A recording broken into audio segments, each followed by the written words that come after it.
Quero mandar um abraço para cada secretário municipal de educação, para cada equipe das seccionais da Undime, especialmente para as secretárias executivas e para os secretários executivos. Mandar um abraço também para a Secretaria Executiva Nacional da Undime, que agora se encontra fazendo uma articulação de trabalho e de planejamento da Undime para os próximos anos. É fundamental o esforço que vocês fazem hoje em Foz do Iguaçu, porque os próximos anos são decisivos para a qualidade da educação.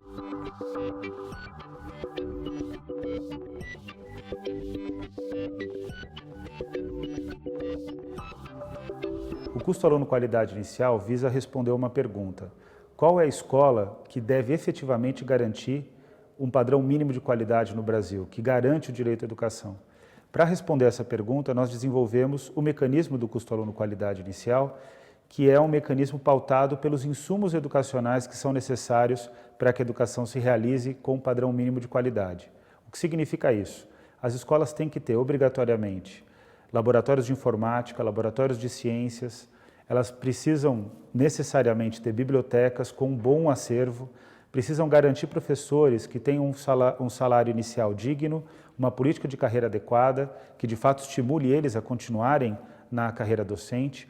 É preciso que todos os profissionais da educação sejam valorizados e que também tenham formação continuada, que eles continuem se aperfeiçoando. O custo aluno qualidade inicial, ele contempla tudo aquilo que é necessário para que tanto os alunos consigam aprender como os professores consigam ensinar. Essa é a preocupação do custo aluno qualidade inicial.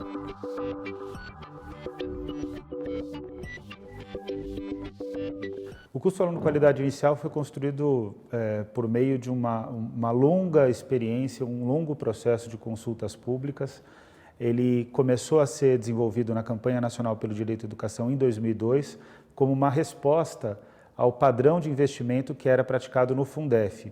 Inclusive porque o Fundef, além de ter um padrão de investimento muito baixo, ele era restrito ao ensino fundamental.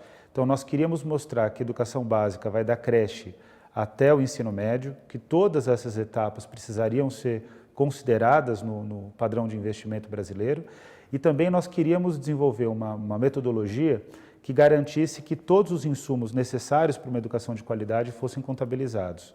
E depois analisar qual a diferença entre aquilo que o Fundef fazia e aquilo que era necessário para a garantia do direito à educação. Quando nós fizemos essa fórmula, a gente foi percebendo nos primeiros estudos que era preciso consultar as pessoas, que era preciso envolver pais de alunos, professores, gestores públicos, especialistas em orçamento público, era preciso envolver o Poder Executivo Federal, era preciso envolver o Ministério Público, era preciso envolver especialistas e acadêmicos que estudam o financiamento da educação e também aqueles que estudam as questões pedagógicas mais relevantes para o debate da qualidade da educação. E a partir daí nós organizamos várias oficinas e foi um processo extenso. Então, primeiro teve oficinas que discutiram o que seria a qualidade, depois oficinas que aperfeiçoaram a ideia de qualidade para materializá-la em insumos, seguindo aquilo que a LDB determina, né? E por último, nós fizemos uma oficina de cálculo do quanto custa o CAC. Então, de 2002 a 2007, nós desenvolvemos um mecanismo de cálculo pautado por todas essas consultas e por todos esses processos que são extremamente relevantes e dão legitimidade ao instrumento do CAC.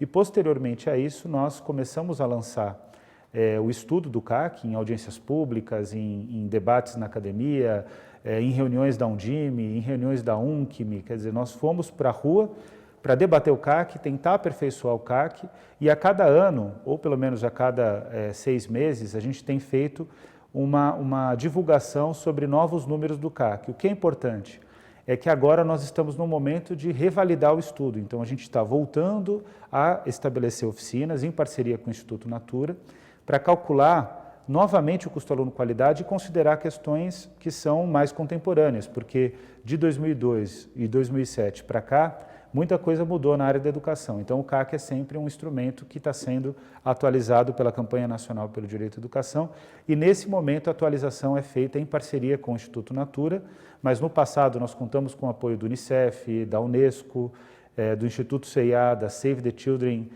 Reino Unido. Então, o CAC também teve uma série de parcerias que são relevantes, inclusive uma parceria com a ActionAid, que é uma organização internacional que tem ajudado a Campanha Nacional pelo Direito à Educação a levar o CAC para outros países.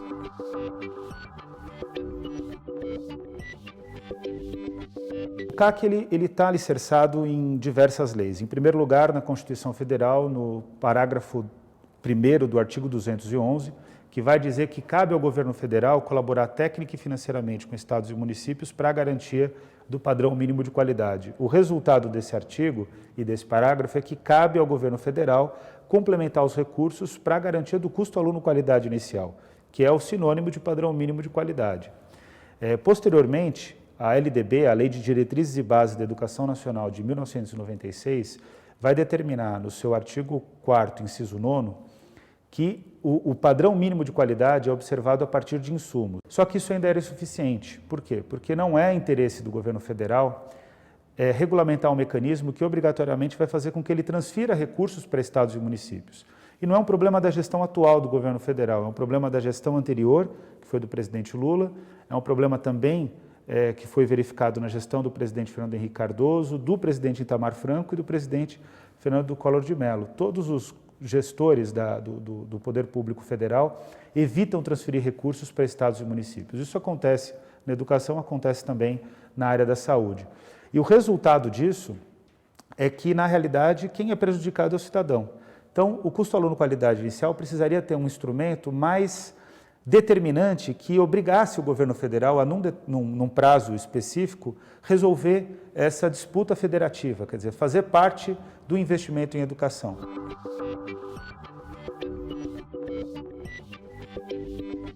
Nós incidimos no Plano Nacional de Educação desde 2007, antes do governo federal pensar em construir uma proposta de Plano Nacional de Educação. A Campanha Nacional pelo Direito à Educação decidiu que, via PNE, o CAC deveria ser regulamentado ou deveria ser demandada a regulamentação do CAC. E aí nós conseguimos isso, né, na nossa incidência no Plano Nacional de Educação, graças à fortíssima participação da Undime, dentro da Campanha Nacional pelo Direito à Educação, da UNCME, da CNTE e de todas as outras organizações que compõem a campanha, e são mais de 200, né, que decidiram de fato fazer com que o CAC fosse uma prioridade no Plano Nacional de Educação.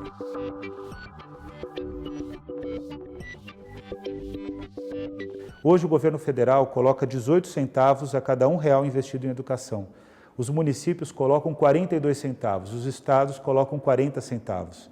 Só que o governo federal arrecada muito mais, ele arrecada mais de 57% de tudo aquilo que está disponível para investimento ou para manutenção dos direitos sociais. Então ele arrecada muito, distribui muito pouco e o custo aluno qualidade quer rever essa questão. Ele quer que o governo federal cumpra com a sua obrigação conforme reza a Constituição. Então o nosso objetivo é que para as matrículas atuais, em 2 anos, daqui a 2 anos, o governo federal coloque no mínimo 37 bilhões de reais no Fundeb para a garantia do custo aluno qualidade inicial. Essa é a diferença entre aquilo que é investido hoje e aquilo que precisa ser investido para que a educação básica atinja um padrão mínimo de qualidade.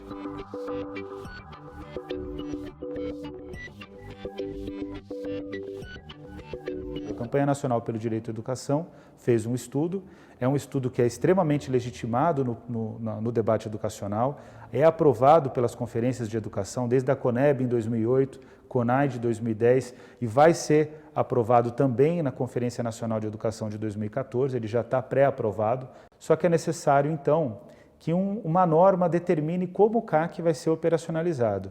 Existe uma norma que foi aprovada em 2010, que é o parecer 8 de 2010 da Câmara de Educação Básica do Conselho Nacional de Educação, que exatamente determina, em parceria com a Campanha Nacional pelo Direito à Educação, uma normativa que diz como deve ser operacionalizado o CAC e como o CAC deve dialogar com as políticas do Ministério da Educação. O resultado disso é que o parecer 8 de 2010, ele deve ser homologado para que o CAC possa ser implementado e para que o governo federal também contabilize quanto que ele precisa investir e como ele vai investir para a garantia do CAC para cada rede pública municipal e para cada rede pública estadual.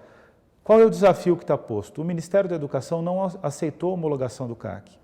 Por que ele não homologa o CAC? Porque ele sabe que no momento em que ele homologar, ele vai ter uma demanda de cerca de 37 bilhões que ele vai ter que responder a estados e municípios. Os estados e municípios já não conseguem, em muitos casos, pagar o piso nacional salarial do magistério.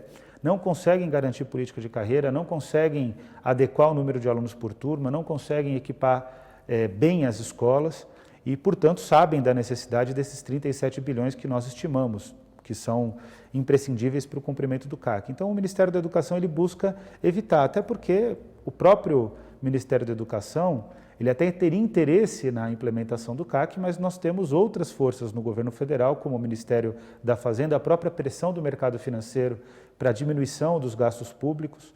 Então, é um jogo que é difícil de ser resolvido. A realidade é que o Brasil precisa colocar na pauta a prioridade do direito à educação e precisa colocar na pauta a prioridade das políticas sociais em detrimento dos interesses de mercado. Isso não significa dizer que o Brasil deve deixar de pagar as dívidas públicas, pelo contrário, mas ele tem que ter um esforço racional de garantir que o direito dos cidadãos é mais fundamental e é prioritário em relação aos ajustes de mercado. Esse jogo nunca foi feito no país. Agora nós temos uma oportunidade, com o novo governo, de tentar lutar para que esse esforço e essa prioridade seja de fato implementada.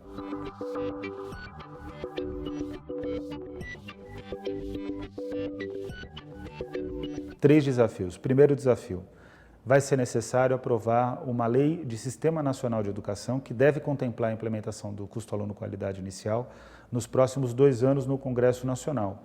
E é preciso observar que o Congresso Nacional, na nova legislatura, que começa no início de 2015, é um Congresso Nacional extremamente conservador, mas tem um aspecto que é bastante importante ser verificado.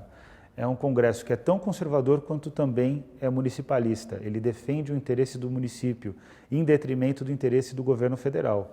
Então, existe uma possibilidade da gente conseguir a implementação do custo aluno qualidade inicial, caso nós tenhamos poder de pressão sobre os parlamentares. Esse é o desafio mais importante.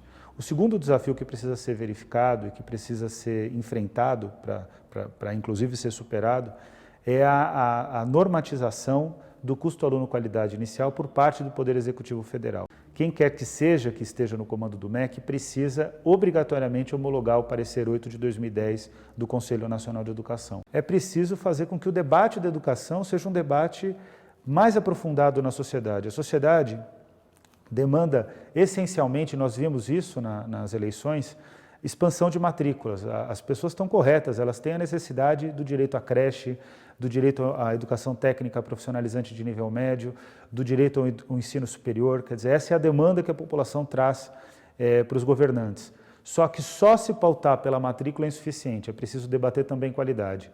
E é fundamental que a qualidade seja pautada em uma escola que atenda bem o aluno, um equipamento educacional que atenda bem o aluno, no caso da creche e da pré-escola, mas que também garanta o direito do professor de ensinar. Não dá para o Brasil ficar separando o direito do professor e o direito do aluno.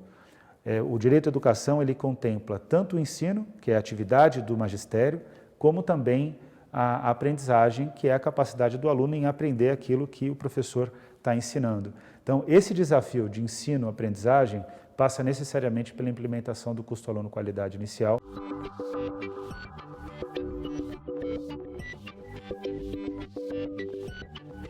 Agora é preciso desdobrar o desafio de implementação do custo aluno qualidade inicial em tarefas que tanto os secretários municipais de educação precisam empreender, como também a sociedade civil, e aí eu falo especialmente da campanha nacional pelo direito à educação.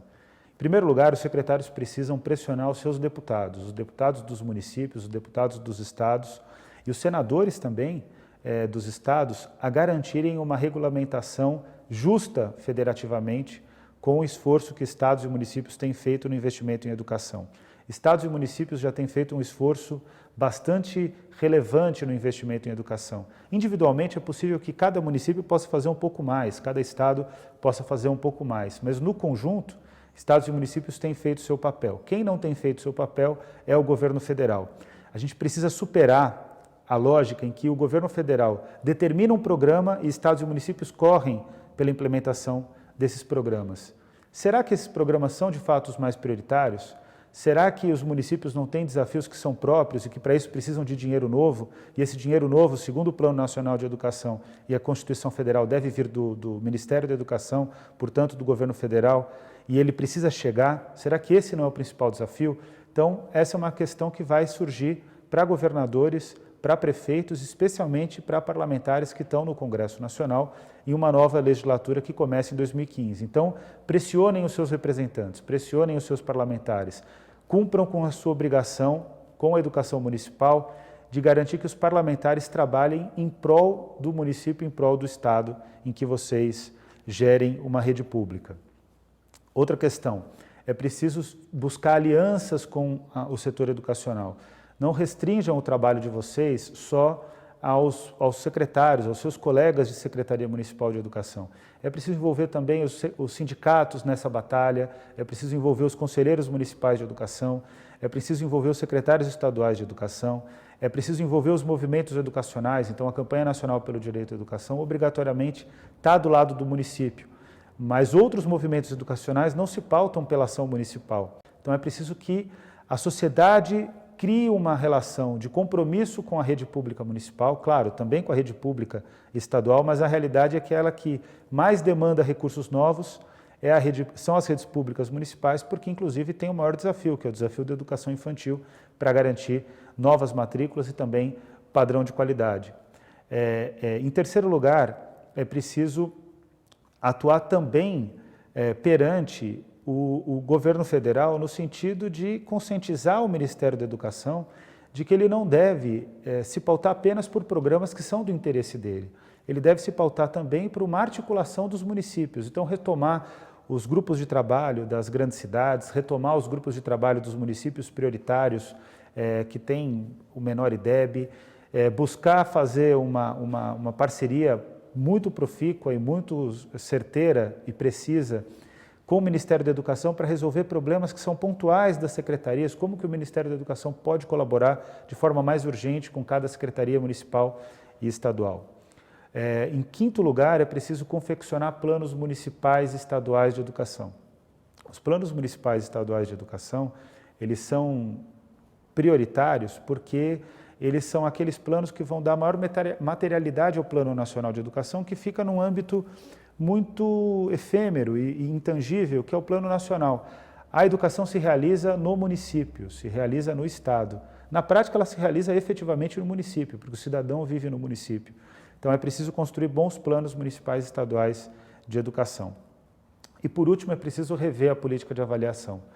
Vocês têm um desafio enorme, que é o desafio de composição do SINAEB, que é o Sistema Nacional de Avaliação da Educação Básica. Hoje, vocês são pautados por indicadores nacionais, que normalmente não são justos ou não são efetivamente trabalhados por cada município e por cada estado, porque falta informação para vocês. O INEP não tem tido uma prática completamente republicana de disponibilizar todos os dados e todos os estudos que eles dispõem, inclusive para um debate pedagógico das avaliações. E aí a gente tem que inverter a lógica, tem que partir do município para o nacional. Então, desenvolvam instrumentos próprios de avaliação da educação municipal, não se pautem só pelos instrumentos nacionais. E desenvolvam instrumentos próprios de avaliação da educação municipal pautados pela questão pedagógica. O debate educacional brasileiro, ele é pouco pautado pela questão pedagógica. Essa é a maior ausência para a garantia da qualidade da educação a partir de uma reflexão avaliativa. É preciso fazer com que a pedagogia e a didática sejam a nossa principal paixão, como educadores e gestores municipais de educação e membros da sociedade civil. E nós estamos muito distantes dessa realidade e para que ela aconteça, eu só acredito num processo inverso, que é de baixo para cima. Chega de processos que são de cima para baixo.